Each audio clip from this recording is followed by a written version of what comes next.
Shalom. First and foremost, I'd like to give all honor, glory, and praise unto Yahweh, Bahashem, Yahweh Shai, Bahashem, Rakah, Kwadash. Double honors and respect to the elders and to the apostles of Great Millstone. Peace and blessing to all Akim that are preaching and teaching this word with 100% truth and sincerity. And unto the men, women, and children that are listening and learning, and unto the Bayath Davodah, the elect house of David that is scattered abroad, I give you my utmost and sincere salutations.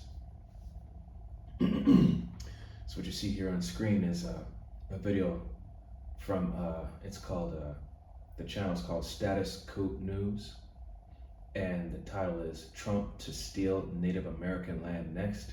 Could be the next Standing Rock. So, you know, not only has Trump and his ICE force have been hunting down the Latin tribes, but they've also been going after Native Americans too, the Gadites and the Reubenites. Okay, you Northern Kingdom tribes, man. This is judgment. This is what happens. This is what happens when you put your faith and trust in man. Okay. You trust in the oppressor. You trust in the colonizer. So therefore you have to pay for it. Okay? Being kicked out of your own land that you've had for thousands of years before those so-called white Europeans came over here. You see, this is what happens when you trust in the enemy, the sworn enemy of your nation. So we're gonna watch a little bit of this video, and then we're gonna get into the scripts, and Lord willing, it'd be edifying unto the body and to the few sincere believers and listeners. So let's go ahead and get into it. Here, make sure the volume's up. All right, there we go. All right, here we go. But it could turn into another Standing Rock. The scary part is that we're the smallest racial minority in our own ancestral land. Now, with Standing Rock, and you know this, everybody flooded to Standing Rock. But can you imagine all of the dumpster fires happening at the same time?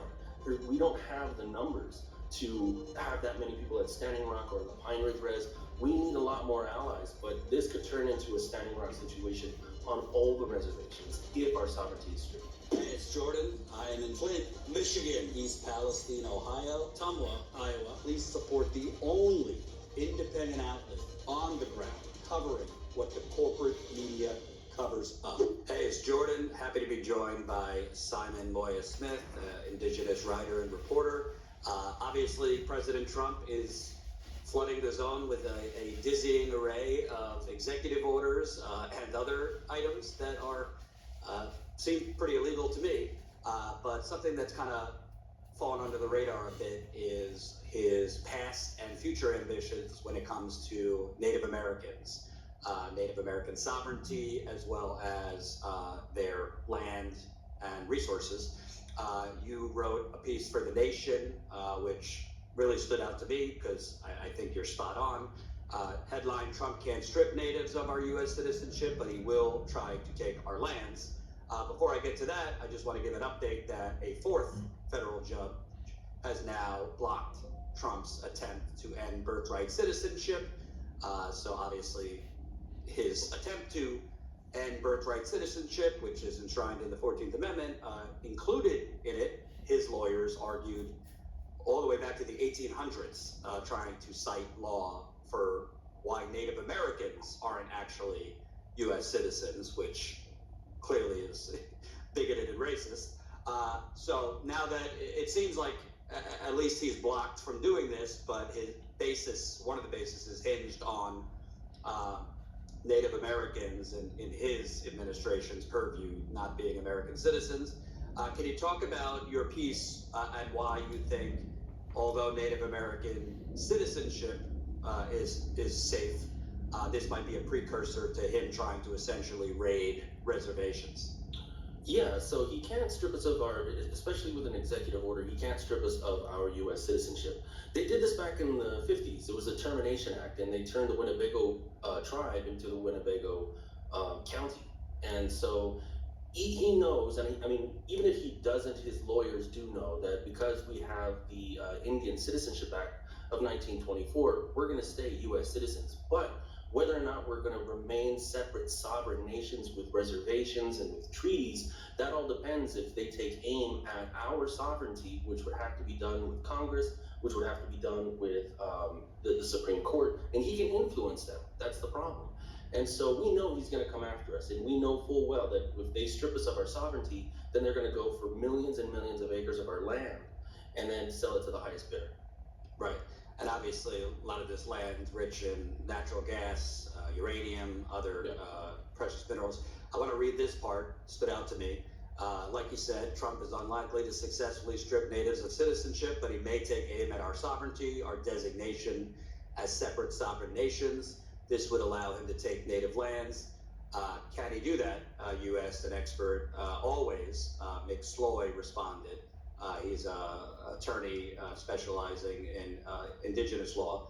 At that level, they could do whatever they want. And he quoted former Supreme Court Justice Stephen Breyer in the United States versus Lara, when Breyer said that while Indian nations are sovereign, quote, it's like a grip. The U.S. can tighten or relax its grip on tribal sovereignty whenever it wants.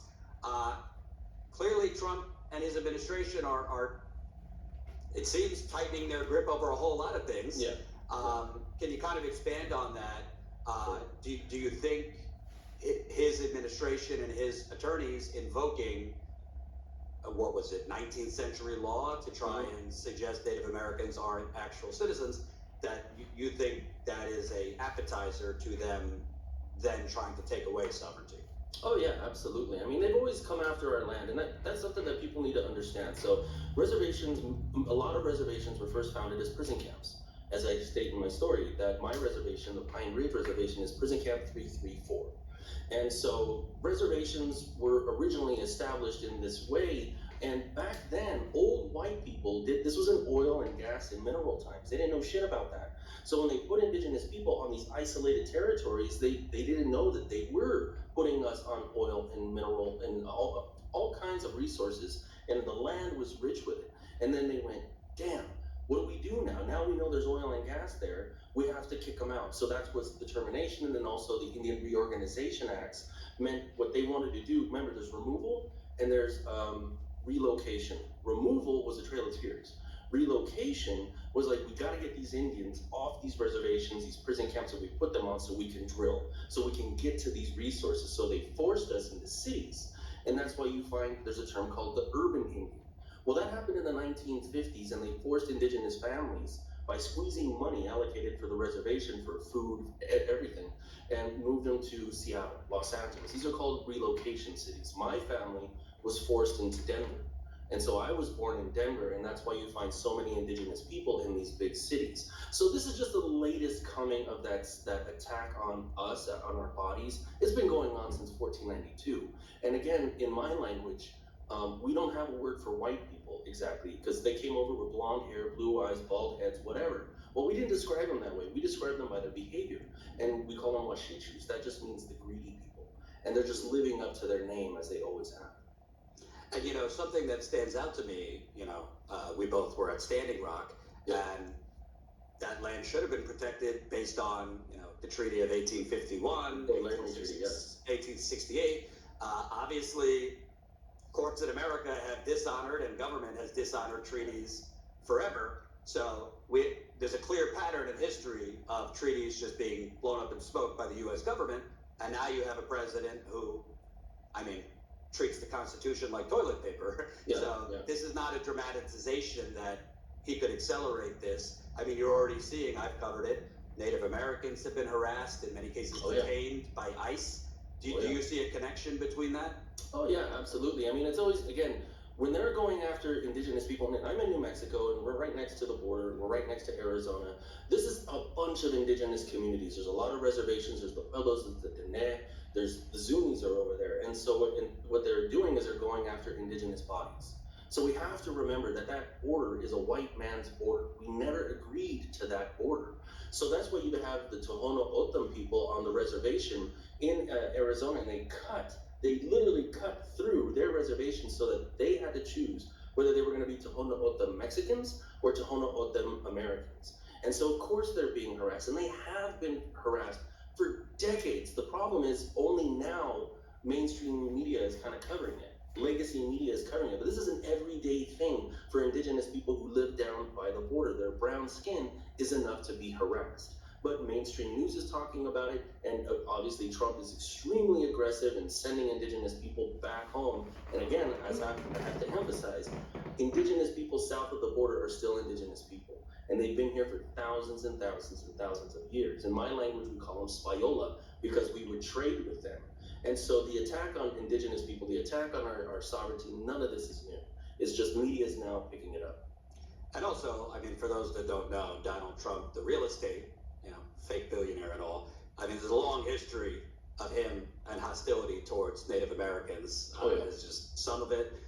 Donald Trump claimed that Indian reservations had fallen under mob control. He secretly paid for more than $1 million in ads that portrayed members of a tribe in upstate New York as cocaine traffickers. He suggested testimony and media appearances that dark-skinned Native Americans in Connecticut were faking their ancestry. We know his whole spiel with Elizabeth Warren, the slur against her. So if you think, this is, you might say, well, Trump, is bigoted towards everyone equally. Oh, well, he has a long history, particularly with Native Americans. Let me also ask you, because in your piece you talk about if he were to do this, technically it's almost like, all right, well, the Cheyenne River or the Cheyenne Reservation could then become the Cheyenne County. So it would just be part of like another county under the jurisdiction of states in America. But you also mentioned that this could affect what's known as the Certificate of Degree of Indian Blood cards, which are used for everything from crucial health care to other things. Can you kind of talk about that? Sure, that comes with enrollment, right? So before white people came, we didn't measure ourselves that way. The United States measures us by our blood quantum. They gave us enrollment numbers, so we're over-documented. We have driver's licenses, we have social security cards, but then we have these enrollment numbers. If you're enrolled in a federally recognized tribe, you get a number. The United States government knows that. Back in the day, it was a way to kind of count us, to count how many of the enemy are still there. And so there are these unique cards that you get on the reservation, and it's issued to you by the tribe itself, by the nation itself, and you use that typically as any form of ID if the state recognizes it. But you can't take something like that and say travel overseas. They don't know what the fuck that is. Nobody actually knows what that is. One of my friends, actually my co-host on the show that we do on Sirius XM every Thursday, she tried to use it, and one of the guys was like, oh my god, I've heard of these. I never knew that you guys actually have ID cards. And we do. And so, but again, that's part of enrollment. So indigenous people in villages in Alaska will have them. There's no reservations in Alaska. Those are just villages.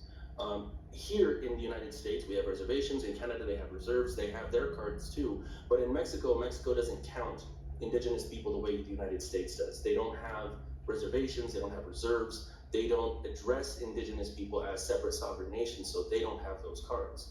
We do, but the majority of America, and especially ICE, they're not familiar with them.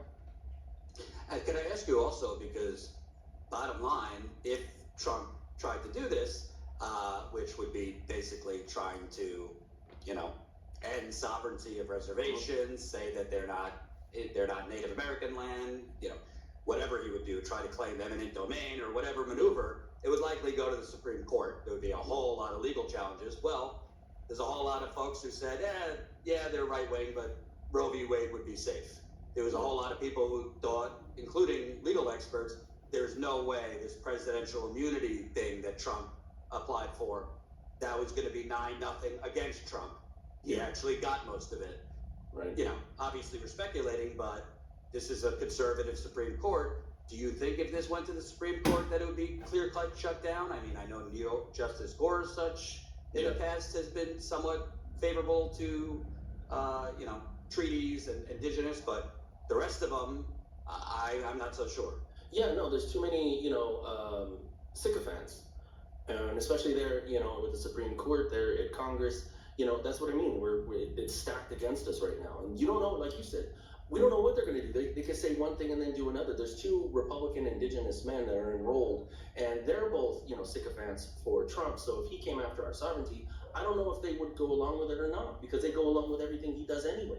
So the scary part is, just like we were mentioning, or I mentioned in the story, is that tightening or loosening of the grip of our sovereignty. And then again, with how greedy these people are, they do want those millions of acres of land. They do want to be. All right, I just had to pause it there real quick. Like this man over here, he said that, when the so-called white man came over here, they didn't really have a name for him. They just called him the Wachisu, which means the greedy people. And that couldn't be more accurate, because that's just who Esau Edom is. He just takes and takes and takes, but never gives in return. He's greedy like that, And so now the northern kingdom, specifically the tribes of Gad and Reuben, which are the so-called Native Americans and Seminole Indians, this is their land. This is their land. And they're being harassed and robbed of it. Along with the rest of the northern kingdom, with Ephraim, Issachar, Asher, Zebulun, and so on and so forth. The 9 tribes of the northern kingdom being harassed by this devil, even though this is their home.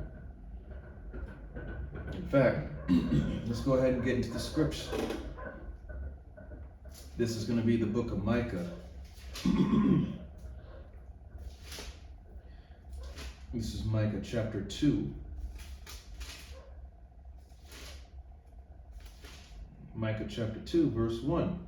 It says, "Woe to them that devise iniquity and work evil upon their beds. When the morning is light, they practice it, because it is in the power of their hand." Okay, who has the power right now? Esau, Edom. Okay? And with Trump in office, he's making these people's lives a living hell. And these judges, they're trying to put a stop to his power to end birthright citizenship. But like this man over here said, the Indian Act of 1924, we're supposed to protect the fact that Native Americans have that right of so-called American citizenship, because this is their land, right? And yet look at what Esau Edom is doing. He's trying to take that away from them. But ultimately, this is all judgment from Yahweh Bashim Yahushua on the left-hand side. Okay? Because the scriptures do say in the book of 1 Peter chapter 4, verse 17, judgment must first begin at the house of the Most High. So Israel is going to take this ass whooping first before the other heathen nations get their portion of this ass whooping. Okay? Verse 2. It says, "And they covet fields, and take them by violence, and houses, and take them away. So they oppress a man in his house, even a man in his heritage." So there you go. That right there couldn't be more true of what Esau Edom is. A greedy ass devil. So, with him, having him deploy these ICE troops out everywhere, searching for so-called elite, so-called migrants and natives, like I said, ultimately this is judgment. But yes, at the same time, this is the land of the northern kingdom. Arsareth, which is that unknown land that no man has ever traveled to before. So this is the land, this is the land that the northern kingdom had discovered, which was over 2,000 years ago. This is their home. But the scriptures also do say that, in the latter days, man, that, that we were going to be, this is what was going to happen, oppression, the devil coming down with that great wrath. Okay, now I'm going to get Lamentations.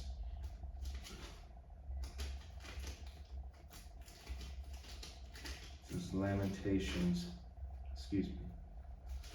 going to be the book of Lamentations, chapter 5, starting at verse 1, and it says, "Remember, O Lord, what is come upon us. Consider and behold our reproach."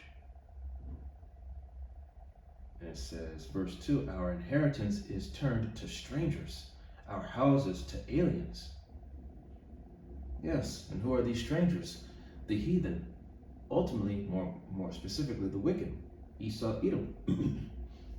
They take everything from you guys, Northern Kingdom, and they claim it as their own.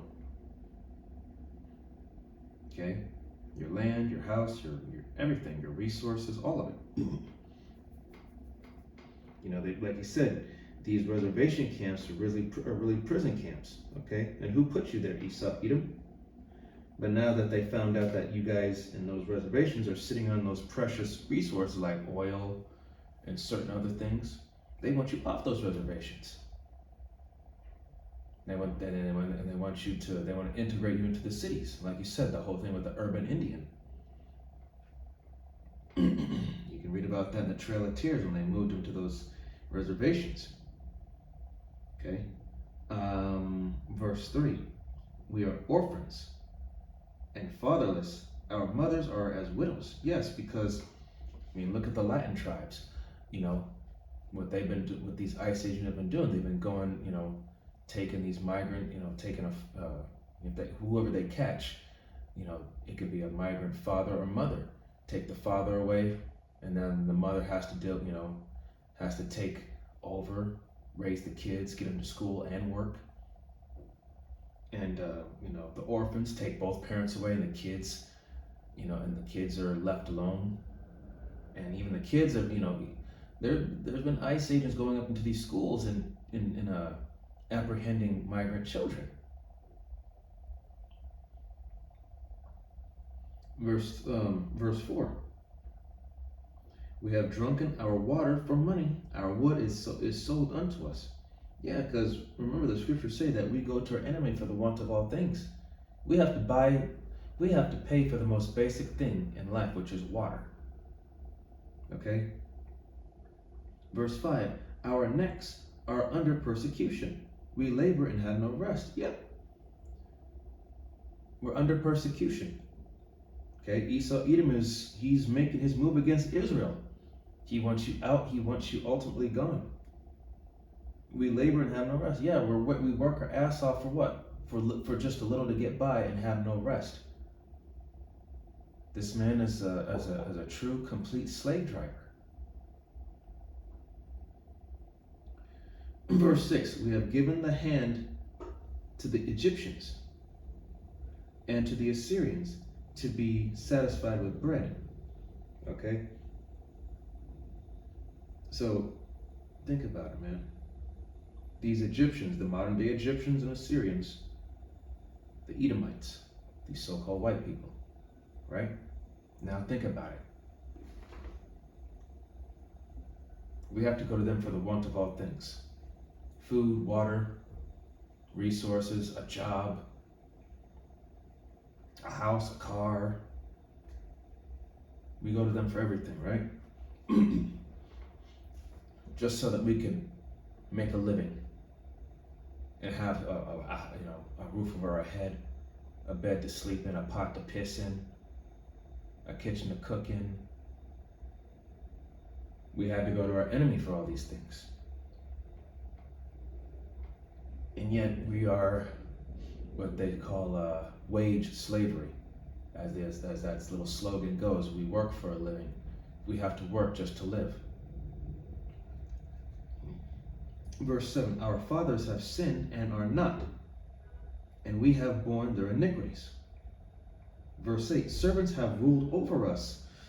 There is none that doeth deliver us out of their hand." Verse 9: We get our bread with the peril of our lives because of the sword of the wilderness. So yes, so this devil, you know, you have these migrants coming in here, you know, the Latin tribes coming up here into America to try to, you know, provide a better life for their families, to get that money, and yet as it said, I'm going to read verse 9 again. We get our bread with the peril of our lives because of the sword of the wilderness. Yeah, the countryside, man. We, like I said, you come here to try to make a better life for yourself, and yet you have ICE agents that are scouring every state, every city, searching for migrants, and that also includes you Gadites and Reubenites, okay? Because in Trump's eyes, you're not considered an American citizen. He sees you as an illegal. The nerve of this devil.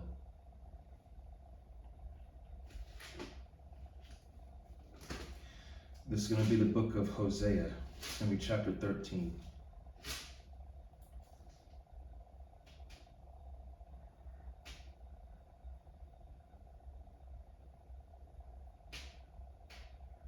Now, here's the thing here. Hosea 13:1, it says, when Ephraim spake trembling, he exalted himself in Israel, but when he offended in Baal, he died. Verse 2, and now they sin more and more, and have made them molten images of their silver and idols according to their own understanding. All of it, the work of the craftsmen. They say of them, let the men that sacrifice kiss the calves. Okay? And this is the northern kingdom. You guys, when you left Assyrian captivity over 2,000 years ago and you came over here, you still followed after your own understanding, following after your own ways and your own abominable ways, and after your own your own gods. And and not only that, but you exalted some of the nature's animals as deities.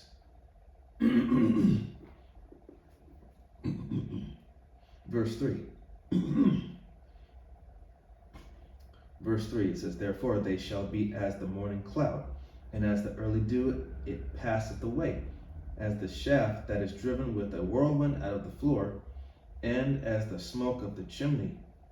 Verse 4, yet I am the Lord thy power from the land of Egypt, and thou shalt know no God but me, for there is no Savior beside me. So Yahweh Shem Shai, he's going to show you. He's going to make a clear example out of all your idols, that they are nothing. Yahweh Shem Shai is going to tell you, I am your power. I am your Lord. I am your King. I am your Savior. I am your God. Okay? All this other crap that you build up with your hands, this is nothing.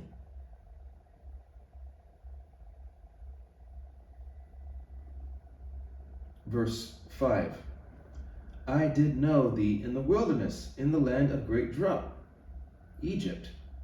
Verse 6, according to their pastors, so were they filled. They were filled, and their heart was exalted, therefore have they forgotten me. So Yahweh Shem Shai took care of all of us, not just the northern kingdom, but the southern kingdom too, when we were in the wilderness, complaining, groaning, and moaning. He took care of us. He fed us. He gave us drink. He helped. He gave us shelter. And yet, after all the Lord has done, and gave you comfort in the time of your distress, you've forgotten about Him.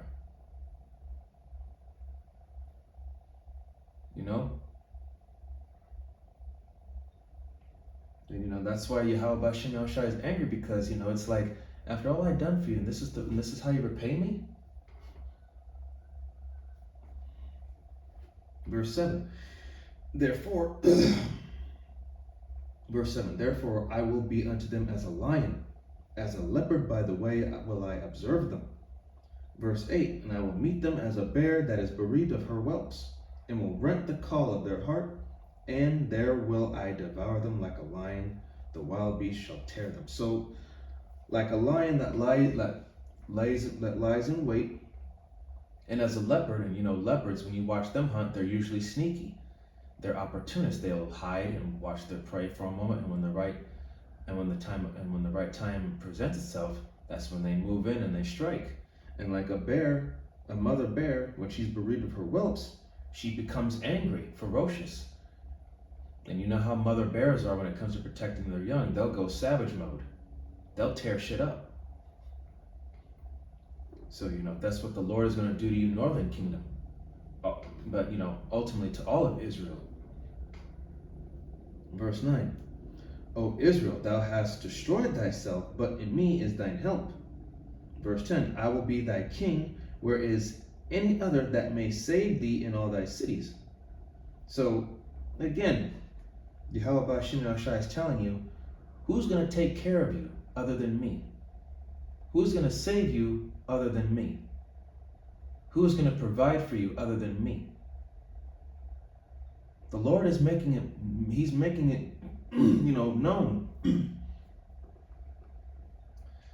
And thy judges, of whom thou saidst, give me a king and princes. So, of all the times that Israel would complain about, give us a king that may rule over us, the Lord has given you those kings, but they were all wicked. You can read about them in the book of Kings, 1st and 2nd. The majority of them were just straight up outright wicked. Verse 11. I gave thee a king in mine anger, and took him away in my wrath. Verse 12. The iniquity of Ephraim is bound up, his sin is hid. So the northern kingdom has to suffer for all that they've done. And as for you southern kingdom Israelites, Judah, Benjamin, and Levi, do not think that you're exempt, because since we look like so-called Africans, Trump is deporting Africans and Asians, and he even deported some migrants from Haiti. So you so-called Negroes, Jamaicans, and Haitians, you're not exempt from this. It's just starting with the northern kingdom, and then it's going to eventually come to the southern kingdom, more and more so. You are not exempt from Esau, Edom's wrath. Verse 13. The sorrows of a travailing woman shall come upon him. He is an unwise son, for he should not stay long in the place of the breaking forth of children. Verse 14. I will ransom them from the power of the grave. I will redeem them from death. O death, I will be thy plagues. O grave, I will be thy destruction. Repentance shall be hid from mine eyes. Okay, so Yahweh Bashim Shai,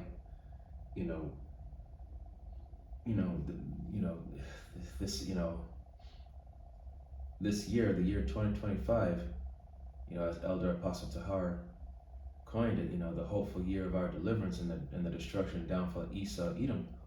But at the same token, same time, this is going to be also the year of great judgment, mass deletion, cancellation. A lot of Israelites are going to get knocked off the map.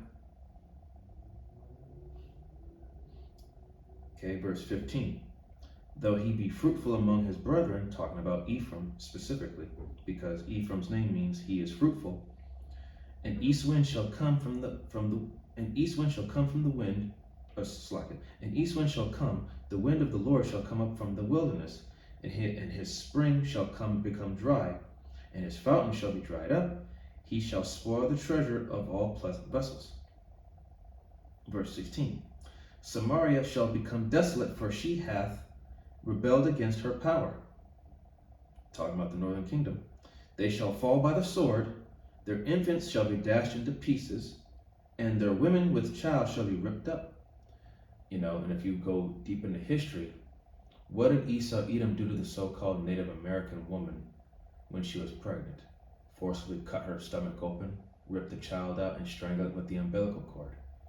And you can look that up for yourself. And it's very, very gruesome, brutal. And who's to say that's not going to happen again? This is going to be a time like never before. So everything that's happened back then, it's going to happen again, but a hell of a lot worse. And a lot of you Northern Kingdom tribes, been hearing business about how, I've been hearing, keeping up with the times and, just making sure to do my diligent search.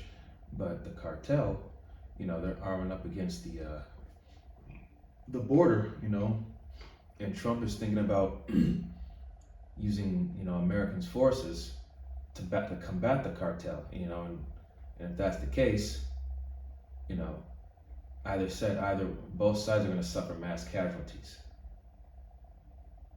and it's only a matter of time before all hell breaks loose. It's just, you could literally feel it in your bones, in your spirit, that it's right around the corner. Mass death is coming.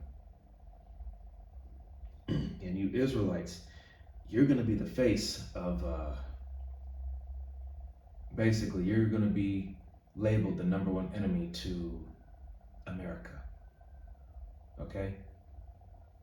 So prepare yourselves. And that's all I had for this. We're going to go ahead and finish the video out, and Lord willing that this was an edifying lesson. So let's go ahead and finish this out. To sell it to the highest bidder, and they're going to justify stealing the land. They have for centuries justified stealing the land, typically using the Bible. But this time they can do it for money because they feel that even though the United States is extremely wealthy, they're going to play that poor card. Like, we need the oil and gas and minerals that are sitting under Native American feet, and then also they're going to desecrate reservations and our graves. And that's the scary part too. So that's going to be a lot of our pushback, but it could turn into another Standing Rock. The scary part is that we're the smallest racial minority in our own ancestral land. Now with Standing Rock, and you know this, everybody flooded to Standing Rock. But can you imagine all of the dumpster fires happening at the same time? We don't have the numbers to have that many people at Standing Rock or in the Pine Ridge Res, up there the Tulalip's over here in the Navajo Nation, wherever. We need a lot more allies, but this could turn into a Standing Rock situation on all the reservations if our sovereignty is stricken. And also, for those that don't know, a lesser scale, but in his first term, he was already attacking native land monuments. Bears Ears, the monument in Utah, where Trump's Interior Department basically took 83% of Bears Ears, which was native land. So this is not, there's a history of his administration going after native land. Oh yeah, and then who's that idiot who wants to put his likeness up on Mount Rushmore? Somebody's trying to push some legislation to put him up there, and we have to remind people, it's like, there's no way that's going to happen, man. At that point, a bunch of people are going to rally because, of course, the Black Hills are sacred to us, and they did that against our will. By the way, everybody, I've been getting questions ever since she issued that, or she's going to push that legislation about the Crazy Horse Monument. Crazy Horse wouldn't have wanted it. Crazy Horse was a humble man. There are not many indigenous people that are going, oh yeah, do that. Desecrate the mountain that is from our creation story for somebody who was so humble and wouldn't even want a photo of himself. He would starve himself if game was rare, and if everybody was struggling. So we're not for the Crazy Horse Monument either. Right. Let me ask you the human perspective, because you have a lot of people contacting you because you're a journalist, and who are very rattled and scared by these reports of ICE detaining Native Americans, in some cases 7-8 hours, harassment. What are some of the contacts you've had from people? What are their concerns in indigenous communities? Well, they kind of want to know what to do. They, again, a lot of so people ask this too: why are there tribal presidents and no longer chiefs? Well, there are chiefs. But when white people came, they did something called the Indian Reorganization Act. They didn't want to work with chiefs. They didn't want to work with women specifically. They didn't want to work with our two-spirit system. So they made sure that part of being recognized, you had to have a president, you had to have vice president, you have to have a treasurer, do it like them. So right now, the tribal governments are trying to help and warn everybody about, if you're approached, what do you do? And it's a lot of it is the same that we're telling the Latinos and Chicanos. If they don't come with a warrant signed by a judge with your name on it, you don't have to do anything. Don't submit yourself. And so we're having to teach indigenous people who are enrolled what it's like to be an undocumented person and how to protect yourself, but also not to fight. There's, of course, as indigenous people, and you know this from Standing Rock, we're non-violent, but at the same time, we've been pepper sprayed by these Morton County sheriffs, and there's a lot of the trauma there. There's a lot of the trigger happiness in Indian country when it comes to cops, when it comes to sheriffs, and especially if they come aggressively like they did at Standing Rock. Speaking of Standing Rock, that happened to have happened under a Democratic president. He said, let's let it play out. Yeah, Are you hearing enough from Democratic officials, locally, state level, federally, about this? Obviously, the Democrats have been criticized for not standing up strong enough against Trump overall so far. I haven't heard anything as far as his threats against indigenous people. No, so, and that's the sad part for indigenous people, and you know this as a journalist as well, that what they do is they'll send out like something PR. They'll send something out printed, but they're not loud enough. They're not doing things like Bernie Sanders. They're not out there like AOC. We need more Bernie Sanders. We need more AOCs. Because the ones that are just sitting idly by going, well, we shot ourselves in our foot. Well, let's plan for 4 years ahead. Or let's plan for the next 2 years, the midterms. But they're not really rallying in the way that we would like that. It's like, again, put your body in the movement. I mean, that's a term from the 60s. You get your ass in front of the truck. Put yourself in front of the bus. And nowhere to be found, unfortunately. And that's the most disappointing part, is this dismantling of the Democratic Party from within. They didn't have a spine enough in so many instances, like you said, with Obama wanting, let's just see how it plays out. Well, people were literally being harmed, physically harmed, when the Morton County sheriffs weaponized water. And you remember that, when they turned on the water cannons in November, and then just, that's freezing sub-zero temperatures. And so again, right now, there's so many families that are being threatened, and the amount of Democratic elected officials saying anything is very disturbing, because it's crickets. It scares me. Absolutely. Thank you for taking the time. I will put a link to your piece in the description. It's with The Nation. So there you go. And with closing, I'd like to give all honor, glory, and praise unto Yahweh, Bahashem, Yahweh Shai, Bahashem Rakah, Kodash. Double honors and respect to the elders and to the apostles of the great millstone. Peace and blessing to all Akim that are preaching and teaching this word with 100% truth and sincerity. And unto the men, women, and children that are listening and learning. And unto the Bayata Davada, the elect house of David that is scattered abroad, I give you my utmost and sincere salutations. So once again, this is only the beginning of this Wachisu, as the natives said it, the greedy people. This is only the beginning of his great wrath. And if it's getting hard for people now, how much more so later on, months from now? And Passover is right around the corner, so we're gonna see how things, Yahweh Bashim Shai, he's gonna turn that knob, he's gonna turn up the heat, and we're gonna see how much more things get out of hand here. So, be ready. Be ready, because this devil, he's gonna bring everything to the table. And he's going to use it against who? You Israelites. So, until the next lesson, Shalom, Kwam Yasharallah, Barakatam.